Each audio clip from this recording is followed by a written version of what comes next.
اللہ کے ولی حضرت شاہ شمس تبریز سبزواری نے فرمایا کہ جو انسان دوپہر کے وقت تھوڑی سی لہسن کھاتا ہے تو اس کی آنکھوں کے نزدیک جو پردہ حائل ہوتا ہے جس سے وہ انسان کے اصل روپ دیکھ نہیں سکتا تو وہ پردہ ہٹنے لگتا ہے۔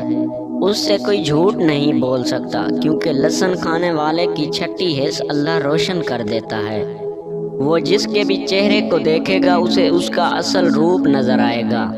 اسی لیے آپ اور آپ کی اولاد ہمیشہ فرماتے تھے کم از کم دوپہر کے وقت تھوڑی سی لہسن کھایا کرو تاکہ تمہاری چھٹی حص روشن رہے اور جھوٹے اور منافق انسانوں کو تم چہرہ دیکھ کر پہچان لو۔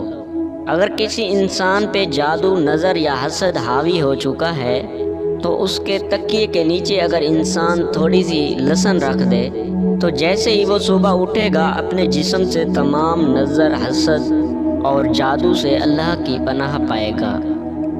دوستو، امید کرتا ہوں کہ آپ کو ہماری یہ ویڈیو اچھی لگی ہوگی، تو ویڈیو کو لائک، شیئر اور ہمارے چینل کو سبسکرائب کرنا مت بھولیں۔ تو مجھے دیجیے اجازت، اللہ حافظ۔